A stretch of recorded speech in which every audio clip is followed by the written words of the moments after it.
Anne-Marie, it's really good to see you today. Can you tell us a little bit about how you're doing at the moment and how are things in this time for you in the ministry? Yeah, delighted to, Claire. We've actually seen a lot of change in this new normal. I'm actually quite excited by going back to the hospice, where I'm a hospice interfaith chaplain. But that is wonderful to be back, to be able to be praying with people towards the end of their life. Here at 28 Too Many, we've been planning for our future as well. Many board meetings, we've got 3 new board members, options on the horizon, looking at my book as well. We're still embarking on new projects, and we're doing a very good collaboration with a major international NGO to look at their work and all their programs and to see how their FGM is making a difference.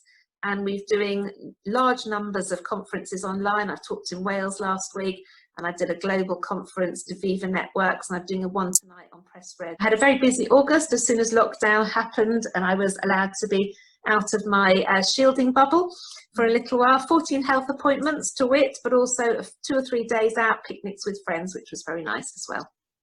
Oh, lovely. And how have you seen God at work? Yeah, that's a good question. I think despite lack of face-to-face contact, I've been finding lots of opportunity to talk about God's work, including an ambulance driver that came to faith after taking me on a journey. And also I've got 3 ladies, all in their 70s, helping me clear my loft. And one's an atheist and the other is agnostic. And we are finding lots of opportunity and commonality of sharing stories and acts of kindness and love. And interestingly, one of them has also a chaplain, a humanist chaplain. So we've been having lots of God conversations. Oh, that's really cool to hear. And yeah, can you tell us how we can support the work that you're doing?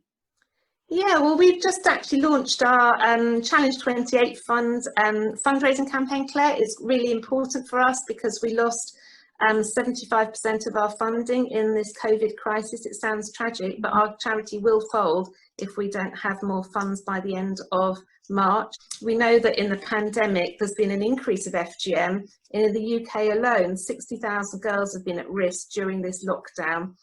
And we actually are aware of girls in Africa being cut and people being pushed into forced marriage quicker because of pressure of economy to pay for a girl to stay at home.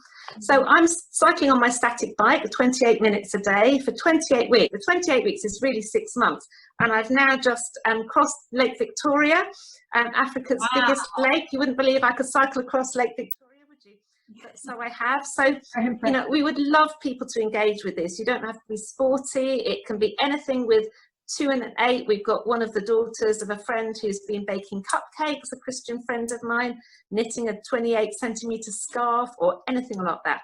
So you can look us up on our 28 Too Many page, www.justgiving.com, campaigns challenge 28. And how can we pray for you? That would be really kind, Claire, and thank you so much, St. Bees, for all the prayers you do. I wouldn't be here today if it wasn't for your prayers. We would love you to pray for our charity and the board at the moment, considering the future direction and the legacy I'll be passing on in the next few years as I come to the end of my 10 years with the charity. I'd love you particularly to pray for my health as I go back into the hospice. As somebody with blood cancer in a highly shielded group, I feel it's God's calling, so I would love you to pray for God's protection at this time. And also for peace and serenity during this period of isolation. Thank you. I'm going to pass over to David Vincent, who's going to pray for you.